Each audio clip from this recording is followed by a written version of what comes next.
Meus irmãos, a paz do Senhor Jesus, amém? Nós vamos agora meditar na palavra poderosa do Senhor. E aí eu vou pedir para todo mundo que está em deslocamento encontrar um lugarzinho, se acomodar, porque gostaria que durante a ministração da palavra todos estivessem atentos e evitassem ficar andando na igreja. Você só pode se deslocar na igreja e durante a ministração se for indispensável a sua saída, tá? Amém? Glórias a Jesus.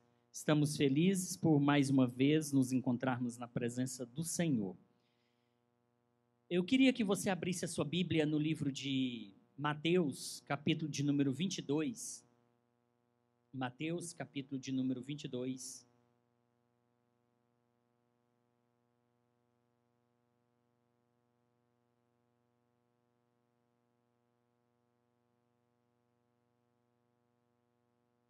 Mateus, capítulo de número 22, versículos 41 em diante. Ou 41 e 42 apenas. Mateus, capítulo 22, versículos 41 e 42, nos diz assim: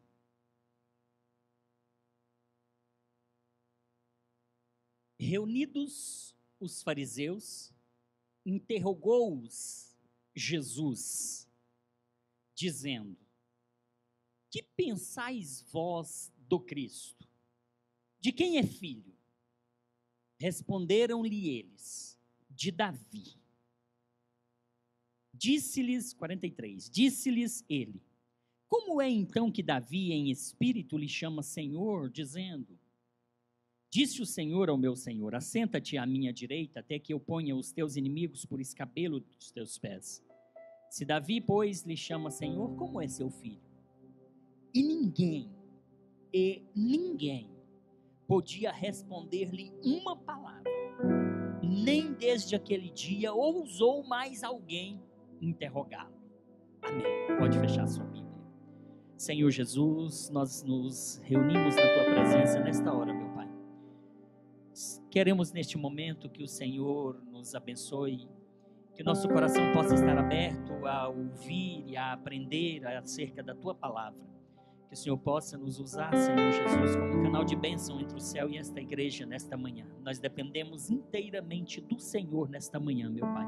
Pedimos a tua graça, a tua sabedoria e a tua unção em nome de Jesus. Amém. Deus abençoe. Podem sentar, por favor.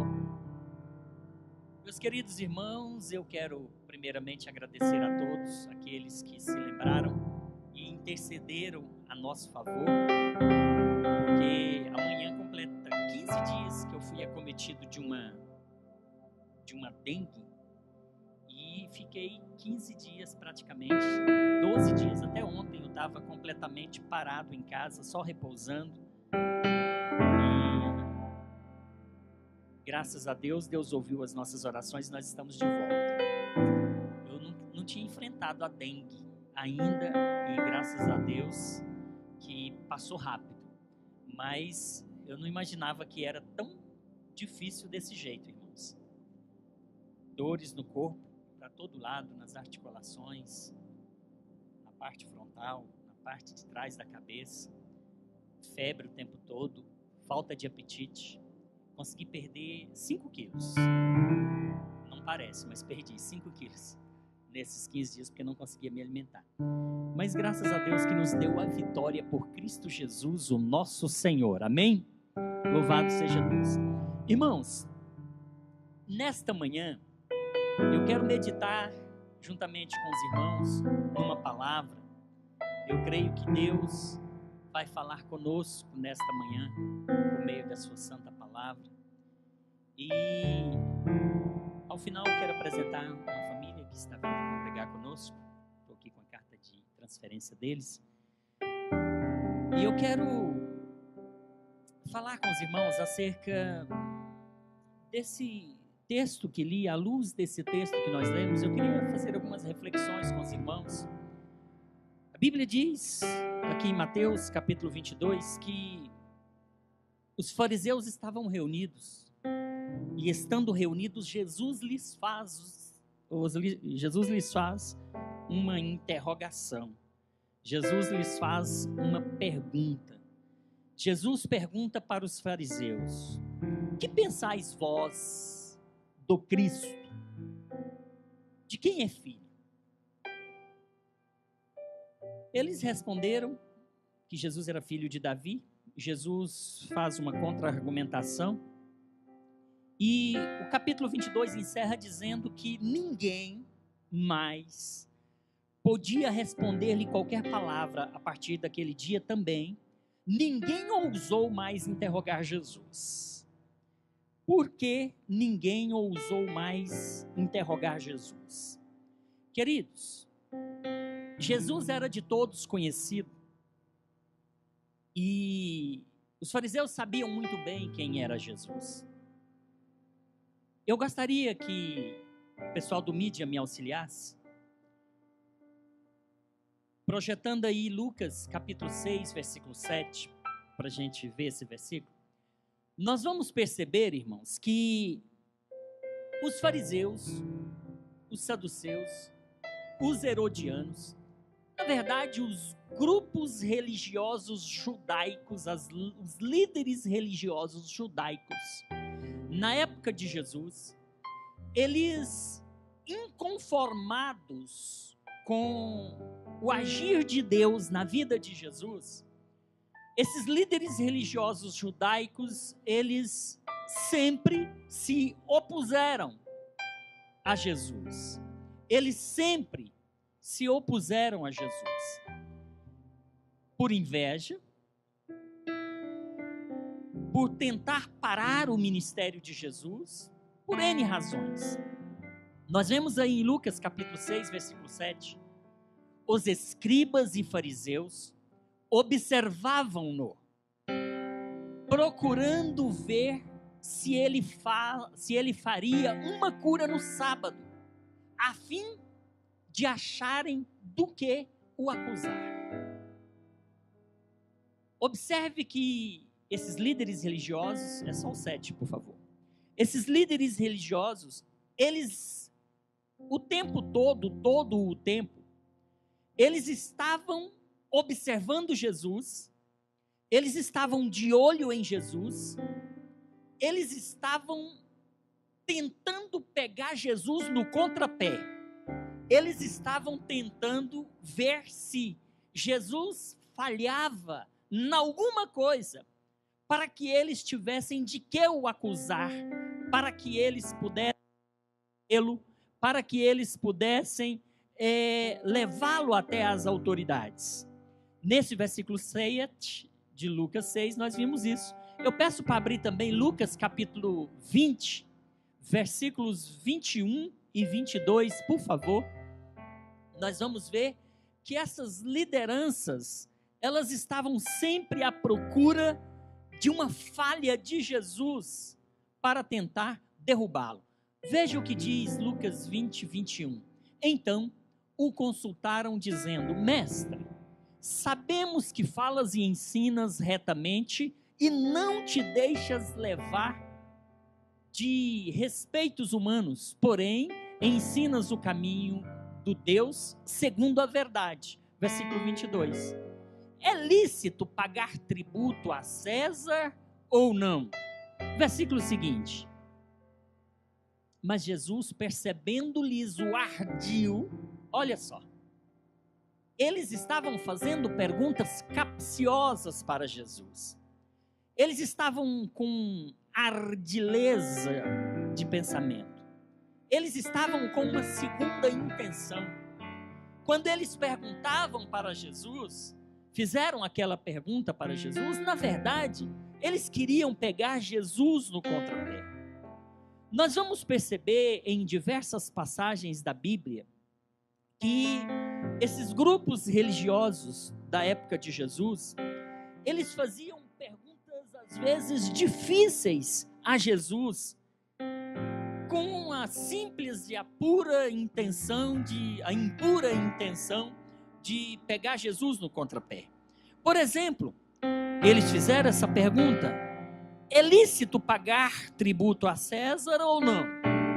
na verdade, eles pensaram assim: se ele disser que não é lícito pagar tributo a César, ele vai estar cometendo uma infração perante o imperador.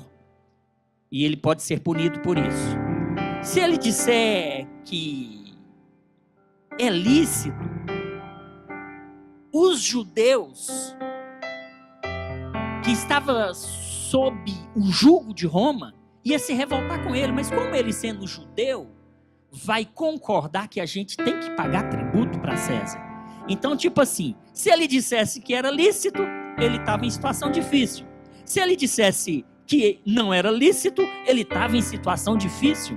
Os líderes religiosos dessa época queriam sempre colocar Jesus numa situação difícil.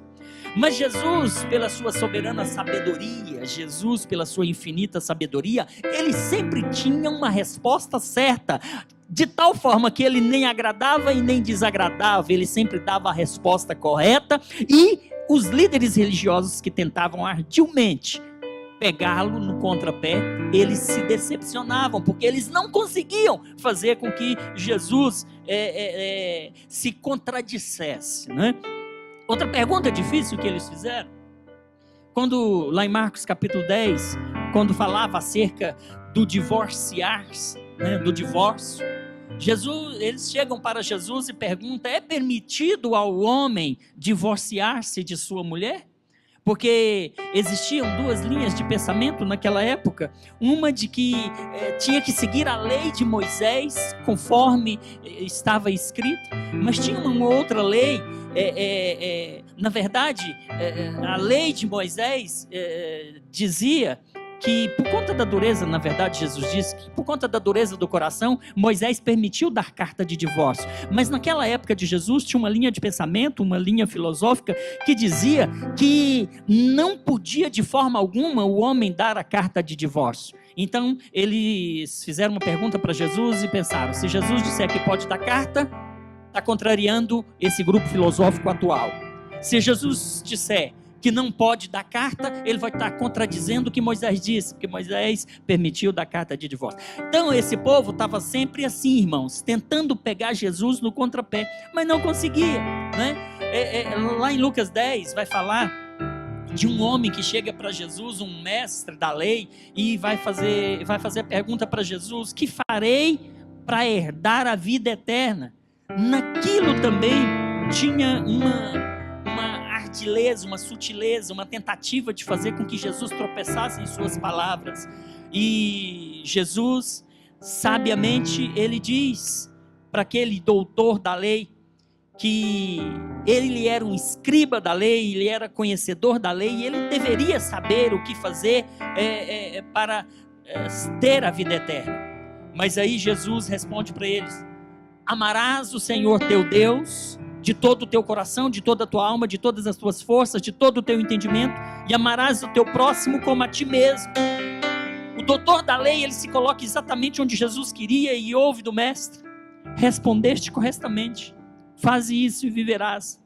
Aquele homem possuía conhecimento da lei, mas será que ele estava disposto a agir de acordo com a lei?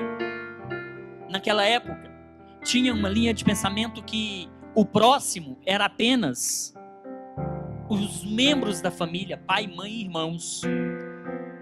E amarás o teu próximo como a ti mesmo. Mas quem é o meu próximo?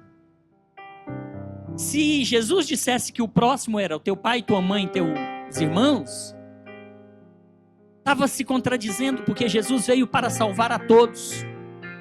Então todas as perguntas que eles faziam, irmãos, era na tentativa de pegar Jesus no contrapé. Mas eles nem sabiam quem era Jesus. Eles sabiam exatamente quem era Jesus. No outro momento, eles trazem até Jesus uma mulher para que fosse apedrejada. E eles dizem: olha, na lei fala que tem que ser apedrejado. E você, Jesus, o que você diz? Essa mulher foi pega no adultério. Mais uma vez, eles estavam tentando pegar Jesus. Mas eles nunca conseguiam, porque Jesus era dotado de uma sabedoria sobrenatural. Jesus olha para aquele povo e diz: quem não tem pecado, atire a primeira pedra. Quanta sabedoria em suas palavras. Aquelas pessoas olham para si próprios E elas percebem, nós temos pecado, então nós não podemos atirar pedras. E elas então saem uma a uma e fica só Jesus e a mulher. E Jesus pergunta para aquela mulher: cadê os teus acusadores? Eles não te condenaram? Jesus disse: eu também não te condeno. Vai e não peques mais. Sempre agindo com uma sabedoria tremenda, tremenda, tremenda. No livro de Marcos, nós vamos perceber que existem 7 confrontos de Jesus com os fariseus. Jesus, no livro de Marcos, por 7 vezes, ele está confrontando os fariseus. E os fariseus sempre dessa forma, tentando derrubar Jesus. Sempre tentando pegar Jesus no contrapé.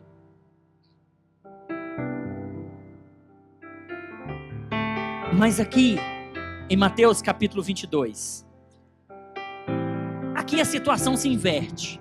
Porque até agora, nos evangelhos, esses grupos religiosos, em especial os judeus, os fariseus, eles estão interrogando Jesus. Até aqui é eles que estão fazendo perguntas.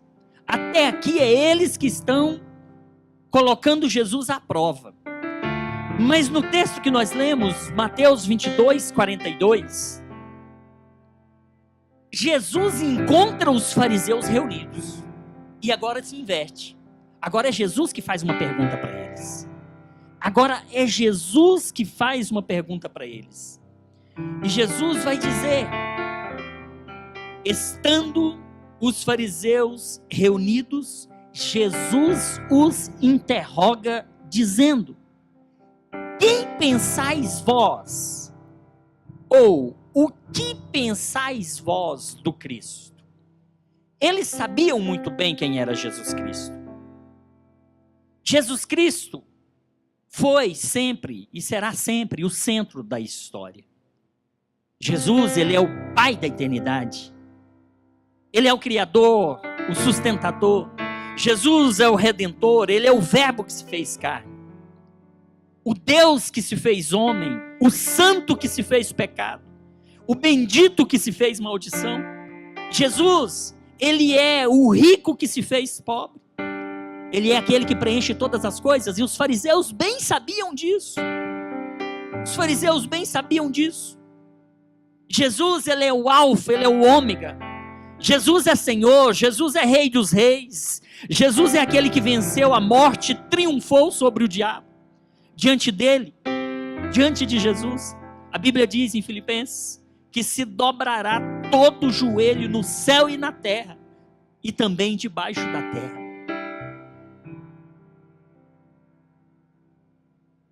Mas Jesus pergunta: quem é o Cristo para vocês? Quem é o Cristo para vocês?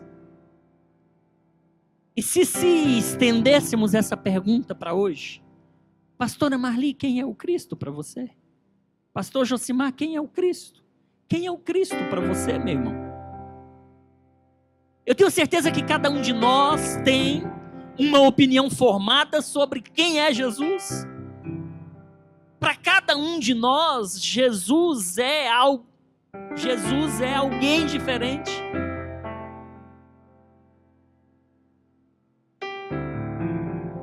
Porque Jesus, ele é a nossa resposta. Pensando assim, eu sou remetido àquele texto em que Deus fala para Moisés, lá em Êxodo, quando Moisés é convocado para ir diante de Faraó. Moisés pergunta para Deus: mas quando eu chegar diante de Faraó e ele me perguntar quem te enviou, que eu digo para ele? Aí Deus diz: diga que o eu sou te enviou. O eu sou te enviou. Quem é esse o eu sou? Esse o eu sou é exatamente aquilo que você precisa que ele seja. Ou seja, ele é tudo. Se você precisa do médico, ele é o médico. Se você precisa do milagre, ele é o que faz o milagre. Se você precisa de um Salvador, Ele é o Salvador. Na verdade, Ele é tudo. Eu sou o que sou. Aquilo que você depender que Ele seja para você, Ele será, porque eu sou o que sou, disse Deus. Cada um de nós temos uma opinião formada acerca de quem é Jesus. Cada um de vocês, eu tenho certeza, tem uma opinião formada sobre quem é. Vocês certamente já ouviram falar de Jesus. Muitos de nós já leu muitos livros sobre Jesus. Nenhum personagem ou nenhuma personagem da história foi contemplado com tantas obras literárias.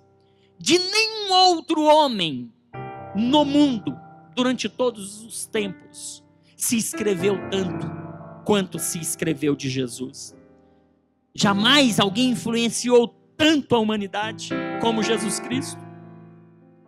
Mas Jesus então pergunta para os fariseus: o que pensais vós de Cristo? Em todos os séculos esta tem sido uma questão fundamental. Essa é a maior pergunta da história: quem é o Cristo?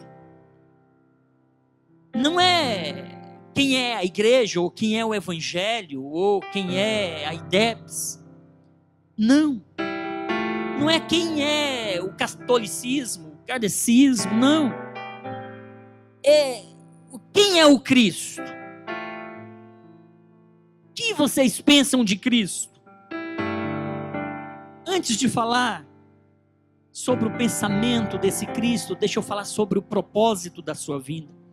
Jesus Cristo, Ele deixou o céu, o seu trono de glória. Jesus Cristo deixou a companhia dos anjos, dos querubins, dos serafins. Ele se esvaziou, Ele se humilhou, Ele tornou-se um bebê, Ele tornou-se um pobre carpinteiro, um humilde camponês. Ele não tinha onde reclinar a cabeça. A Bíblia diz que Ele foi homem de dores, diz que Ele veio para morrer, e Ele veio mesmo. Aqui Ele carregou no seu corpo o nosso pecado. Ele foi perseguido, Ele foi traído, Ele foi negado, Ele foi preso, Ele foi acusado, Ele foi espancado, Ele foi cuspido, Ele foi escarnecido. Ele, vindo a esse mundo, Ele foi pregado na cruz. Ele sofreu o desamparo de Deus num dado momento. Ele sofreu a crueldade dos homens. Ele bebeu sozinho o cálice da ira de Deus. Esse cálice que era, na verdade, para os pecadores. Ele morreu pelos nossos pecados. Ele veio buscar o perdido. Ele veio reconciliar-nos com Deus e justificar-nos diante de Deus. Ele veio para nos salvar. Esse foi o propósito da vinda dele a este mundo. E quando ele vem, os líderes religiosos da sua época entram em choque com ele, porque ele veio fazendo tudo diferente. Naquela época,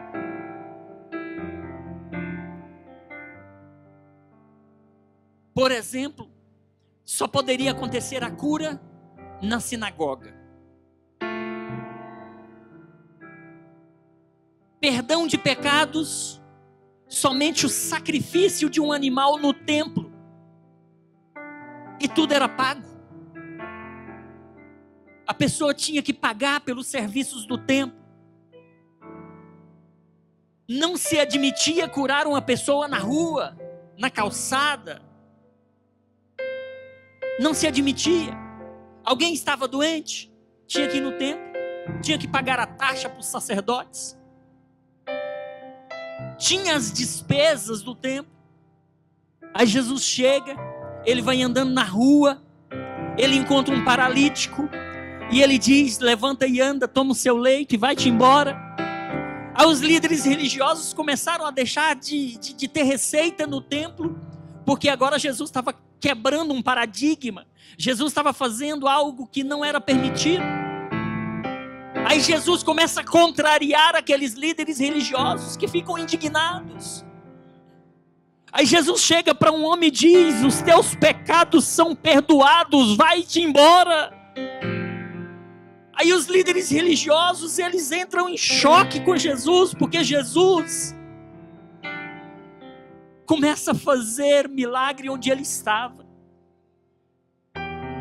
E os líderes religiosos agora, aquela fila que tinha no templo, onde os animais eram oferecidos para perdão de pecados, agora Jesus está andando na rua e está perdoando pecados.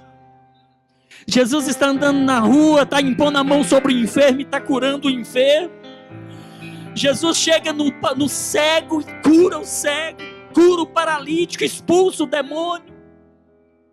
Os líderes religiosos, eles começam a ver que os templos, as sinagogas, elas esvaziam, e aquela multidão que estava no templo agora está na rua atrás de Jesus, contemplando os milagres que Jesus está fazendo.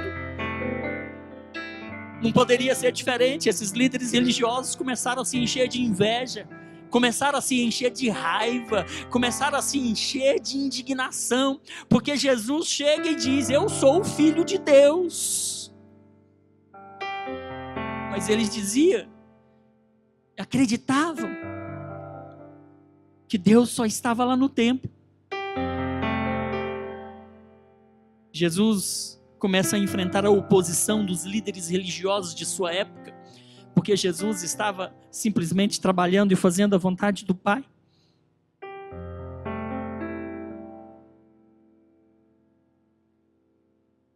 E a pergunta é: os senhores fariseus, vocês que são conhecedores da lei, vocês que são escribas, vocês que são mestres, me diga uma coisa: quem é o Cristo para vocês? Agora a interrogação não é de lá para cá, é daqui para lá. Até agora eles estavam fazendo perguntas para tentar pegar Jesus, mas agora Jesus faz uma pergunta para eles: quem é o Cristo para vocês? E aí, irmãos, tem várias respostas. Para os mestres, para os escribas, para os líderes, para eles, a Bíblia diz aqui que aqueles que foram prender Jesus, eles voltaram de mãos vazias e disseram: ninguém falou como este homem, ele fala com autoridade. Ele falava com autoridade. Ele se distinguia pela natureza dos seus ensinos, pela excelência do seu exemplo e pela riqueza de seus métodos.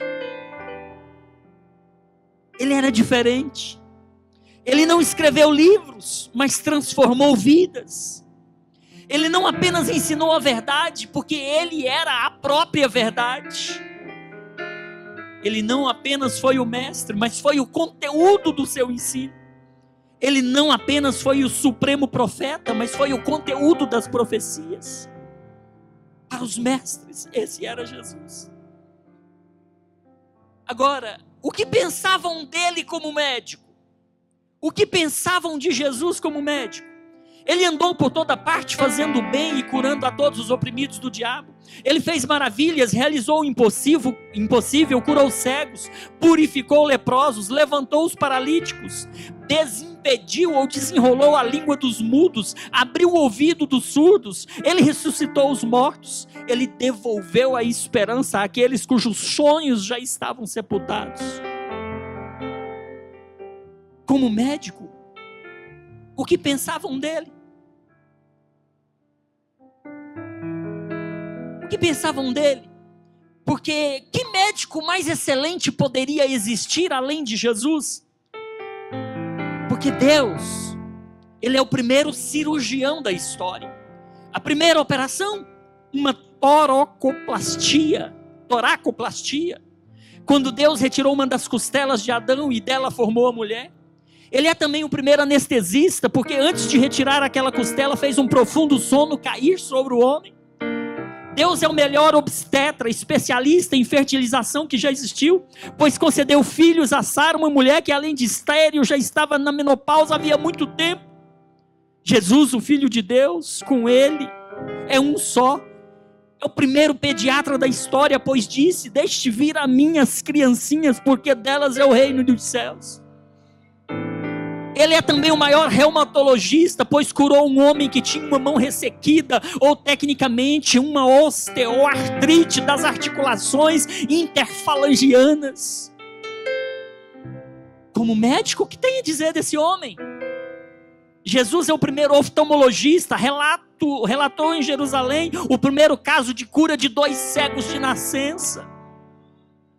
Ele é também o primeiro emergencista a realizar literalmente uma ressuscitação cardiopulmonar bem sucedida, quando usou como desfibrilador as suas palavras ao dizer: Lázaro, sai para fora! Sai para fora! Já fazia 4 dias. Que dizer desse homem como médico? Como médico, Jesus é o maior otorrinolaringologista, pois devolveu a audição a um surdo. Qual foi o seu tratamento? O poder do seu amor. Jesus é também o maior psiquiatra da história. Há mais de 2000 anos curou um jovem com graves distúrbios do pensamento e do comportamento. Enganado. Deus também é o melhor ortopedista que já existiu, pois juntou um monte de ossos secos em novas articulações e deles fez um grande exército de homens, sem contar quando ele disse a um homem coxo: levanta, toma tua maca e anda, e o homem andou. O tratamento ortopédico do quadril mais efetivo já relatado na história. Jesus é o primeiro hematologista, pois com apenas um toque curou a coagulopatia de uma mulher que sofria de hemorragia fazia 12 anos e tinha gastado todo o seu dinheiro com outros médicos em tratamento sem sucesso. A primeira evidência científica sobre a hanseníase está na Bíblia. E Jesus é o dermatologista mais sábio da história, pois curou instantaneamente 10 homens que sofriam de lepra. Que dizer desse homem como médico?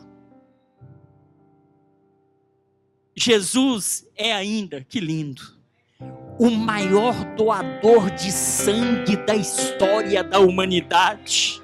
Seu tipo sanguíneo negativo, ou doador universal, pois nessa transfusão ele ofereceu o seu próprio sangue, o sangue de um homem sem pecado algum, por todas as pessoas que tinham sobre si a condenação de seus erros, e assim, através da sua morte na cruz e de sua ressurreição, deu a todos que o recebem o poder de se tornarem filhos de Deus. Meu sangue não vale nada. Um dia eu fui doar sangue, não aceitaram o meu sangue, porque quando eu era pequeno eu tive hepatite. Agora esse sangue aqui, irmãos, esse é universal. Esse sangue, quando derramado na cruz, ele salva a humanidade dos seus pecados. Para ter esse presente que é a salvação, não é necessário fazer nada. Apenas crer e receber. O bom médico é aquele que dá a sua vida pelos seus pacientes. Jesus deu a sua vida derramando o seu sangue para nos salvar. Ele é um médico que não cobra pelos seus serviços, porque o presente gratuito de Deus é a vida eterna, não tem preço. No consultório de Jesus não há filas, não é necessário marcar consulta, nem esperar para ser atendido. Pelo contrário, ele já está à porta e bate. Aquele que abrir o seu coração para ele entrará e fará uma grande festa. Não precisa plano de saúde, Amil, Bradesco, Sul América e entre outros. Não precisa, porque com ele é tudo gratuito. Basta você querer, basta você abrir o seu coração, deixar Jesus entrar, porque o seu sangue te purifica de todo pecado, de toda enfermidade. O tratamento que ele oferece é mais do que a cura de uma doença física, é uma vida de paz, alegria aqui na terra, é mais uma eternidade inteira e mais uma eternidade inteira lá no céu. Essa noite ou nessa manhã o médico dos médicos está querendo entrar na sua vida. Talvez não estava programado para você estar aqui nessa manhã, mas o médico dos médicos te trouxe aqui, porque ele quer ter um encontro pessoal contigo. Às vezes nós fazemos planos, mas Deus é que confirma os nossos planos. E às vezes Deus muda a rota, porque Ele tem um encontro marcado com você aqui nessa manhã. Agora, Jesus pergunta para os fariseus: que pensais vós de Cristo? A terra, o céu e o inferno vão dar testemunho de quem é esse Cristo. Os fariseus, a gente já sabe, eles condenavam Jesus porque Jesus recebia pecadores, entrava na casa de pecadores. Sim, isso é verdade. Jesus foi amigo dos pecadores. Ele conversava com os proscritos publicanos, com os rejeitados pecadores, com os escorraçadas prostitutas. Ele acolhia e abraçava as pessoas excluídas da sociedade, os párias da sociedade. Ele tocava imundos, ele tocava leprosos. Graças a Deus, essa é a nossa grande esperança. Essa é a verdade mais acalentadora do cristianismo. Jesus veio para os doentes, ele veio buscar o perdido, ele veio para gente que se sente arruinada, quebrada, falida. Ele veio para os falidos moralmente, para aqueles que estão no fundo do poço.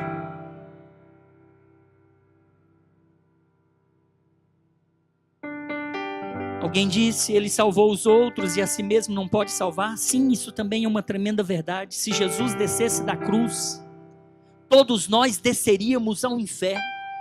Se Jesus descesse da cruz, jamais poderíamos subir ao céu. Ele não poupou a sua própria vida para que fôssemos salvos. Ele morreu a nossa morte para que nós vivêssemos a sua vida. É por isso que nós vivemos. Se perguntar para Caifás: Caifás, o que você pensa de Cristo? Caifás, que teve inveja de Jesus, que conspirou contra ele, que seduziu o coração de Judas com dinheiro, que subornou testemunhas falsas, que colocou a máquina religiosa contra Cristo. Ele vai dizer: esse Jesus, ele blasfema, porque ele se diz filho de Deus e vai voltar um dia nas nuvens. Oh, sim, glória a Deus, isso é verdade. Ele é mesmo a sua afirmação. Ele não blasfema. Caifás estava enganado. Ele verdadeiramente é o Filho de Deus. Ele é o Deus eterno que se fez carne. Ele é o Deus Emanuel. O testemunho de Cristo a respeito de si mesmo não é falso. Ele é a verdade. Sim, ele vai voltar com grande poder e glória. As nuvens serão sua carruagem. O mesmo Jesus que entrou em Jerusalém humilde, cavalgando um jumentinho, voltará entre as nuvens com poder e grande glória para buscar a sua igreja. Se perguntar para Pilatos quem era Cristo, o que ele pensava de Cristo, Pilatos teve a difícil tarefa de julgar Jesus. O que você pensa de Jesus, Pilatos? Eu não vejo nele crime algum. Palavras de Pilato. Eu não vejo nesse homem crime algum. Se perguntarmos para a mulher de Pilatos: e você, mulher de Pilatos, que sonhou com Jesus, o que você pensa dele? O que você tem a dizer para o seu marido a respeito de Jesus? Ela iria dizer: não te envolvas com este homem, porque ele é justo. Se perguntar para Judas Iscariotes, que foi apóstolo de Cristo, que viu seus milagres, que ouviu suas palavras, que viu seu exemplo, que traiu Jesus, que o vendeu por 30 moedas de prata, que o entregou aos soldados romanos: Judas, o que você pensa de Cristo? Ele dirá: eu traí sangue inocente. Todos conhecem o Cristo. Todos sabem na verdade quem é o Cristo. Perguntar para John Lennon: e aí, John Lennon, que um dia disse que ficaria mais famoso do que Jesus Cristo, que disse que os Beatles eram mais famosos do que Jesus, que disse que o cristianismo iria passar e que os Beatles iam continuar. E aí, John Lennon, quem é você? Quem é Jesus para você? O que você pensa de Cristo? Ele diria: me enganei. Os Beatles passaram, eu morri, Mas Jesus continua sentado no trono.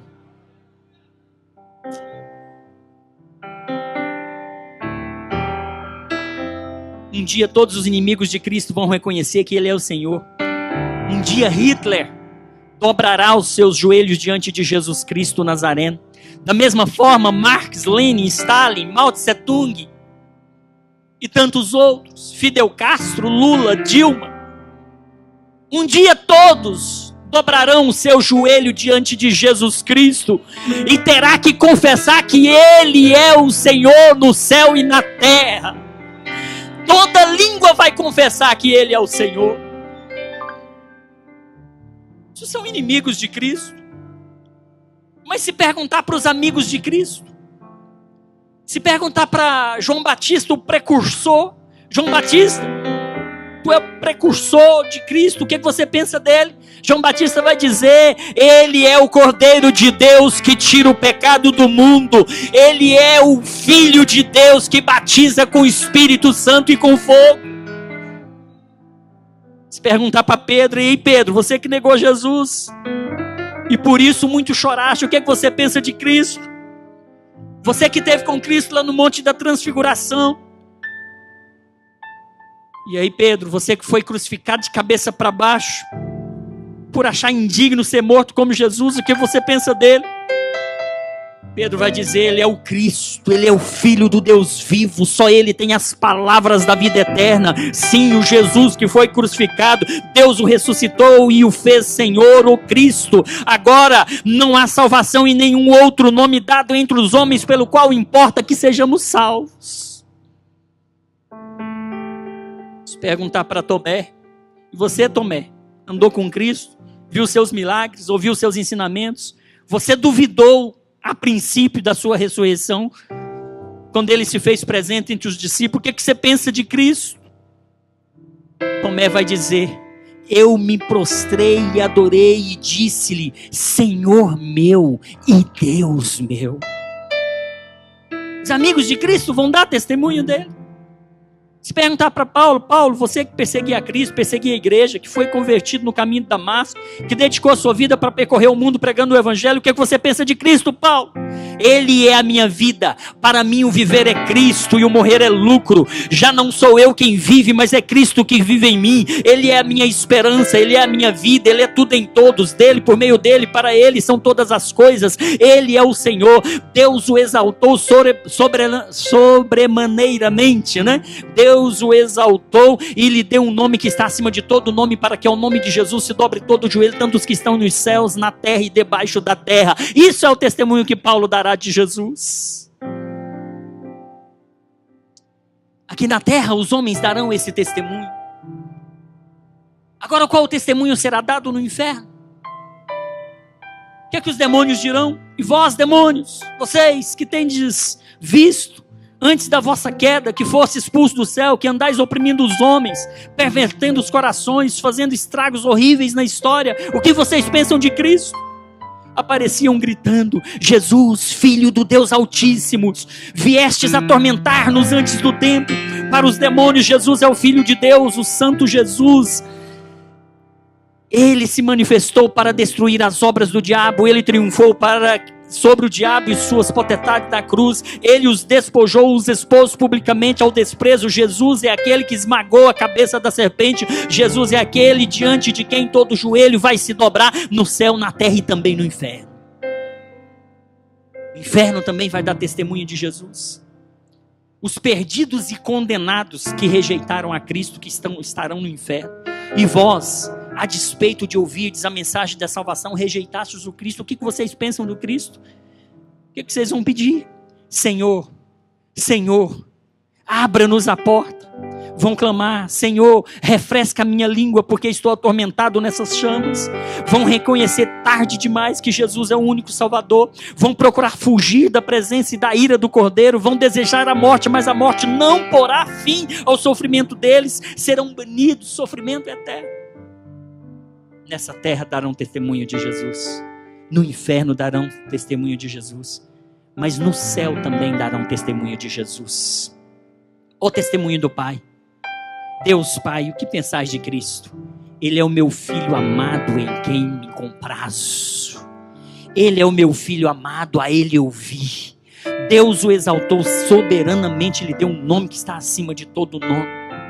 Ele é o Senhor do universo, o juiz de vivos e de mortos. No céu ainda tem o testemunho do Espírito Santo Supremo Consolador. O que pensais de Cristo? Eu vim para o mundo para ser o outro Consolador. Eu vos farei lembrar de tudo o que Jesus vos disse. Eu vim para dar testemunho dele. Eu vim para glorificá-lo. Eu vos guiarei a toda a verdade. Jesus é a verdade. Eu vos convencerei do pecado para que Cristo entre em vossos corações. E Jesus? E o próprio Jesus? Cristo, que pensa de ti mesmo, Jesus? Quem é o Senhor Jesus? Ele vai dizer: eu sou o pão da vida, eu sou a luz do mundo, eu sou a porta, eu sou o bom pastor, eu sou a ressurreição e a vida, eu sou o caminho, a verdade e a vida, eu sou a videira verdadeira, eu sou o mestre Senhor, eu e o Pai somos um, eu sou o verbo que se fez carne, eu sou o criador do universo, o salvador do mundo, o Messias prometido, o doador da água da vida, o perdoador de pecados, a única esperança da humanidade. Eu, Jesus, sou esse.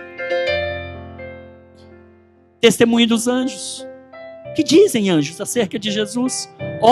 Ele é o Salvador, o Cristo, o Senhor, que nasceu em Belém, e ele ressuscitou dos mortos e não está mais no túmulo. Ele voltará do mesmo modo como foi para o céu. Digno é o Cordeiro que foi morto de receber o poder, a riqueza, a sabedoria, a força, a honra, a glória e o louvor para sempre. No céu, qual o testemunho dos remidos? Vós, remidos, que já estáis na glória, o que pensais de Cristo? Apocalipse 7, 9 e 10. Depois destas coisas vi, e eis que grande multidão que ninguém podia enumerar, de todas as nações, tribos, povos e línguas, em pé diante do trono e do Cordeiro, vestido de vestiduras brancas, com palmas nas mãos, e clamavam com grande voz, dizendo: ao nosso Deus que se assenta no trono e ao Cordeiro pertence a salvação hoje e sempre. Esse Jesus que os líderes religiosos judaicos estavam se opondo a ele, estava questionando, estava tentando derrubá-lo.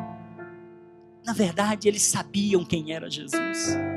Eles sabiam que Jesus era o Filho de Deus. Eles sabiam que Jesus era o Salvador da humanidade.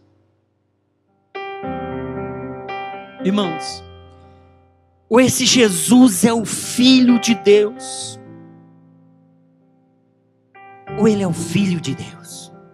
Não tem como ser diferente. Dizendo-se santo, sem pecado, ele afirmou ser quem de fato era. Mas o inferno, a terra e o céu nos comprovam que ele é o Deus Salvador da humanidade. Agora, sendo ele o Filho de Deus, o único Salvador, como que você vai escapar se você rejeitar Jesus? Você não pode rejeitar Jesus. Você não pode ficar neutro diante dele. Quem não é por ele é contra ele. Quem não está com ele está contra ele. Nós precisamos receber esse Jesus em nossos corações. Olha, Romano diz: se confessares com a tua boca ao Senhor Jesus e creres em teu coração que Deus o ressuscitou dentre os mortos, tu serás salvo. Porque com o coração o homem crê para a justiça e com a boca faz confissão para a salvação. Porque com o coração o homem crê para a justiça e com a boca se faz confissão para a salvação. Porque a Escritura diz: todo aquele que nele crer não será envergonhado. Ele é o Cristo. Ele é o Salvador da humanidade. Por isso ele disse: vinde a mim todos que estáis cansados e oprimidos, e eu vos aliviarei. Vinde a mim todos que estáis cansados e oprimidos, e eu vos aliviarei. Tomai sobre vós o meu jugo, aprendei de mim, porque sou manso e humilde de coração, e encontrareis descanso para as vossas almas. Porque o meu jugo é suave e o meu fardo é leve. Esse é o Cristo que eu apresento para você nessa manhã. O soberano, ao qual nós tributamos louvor nesta manhã. Vamos nos colocar de pés.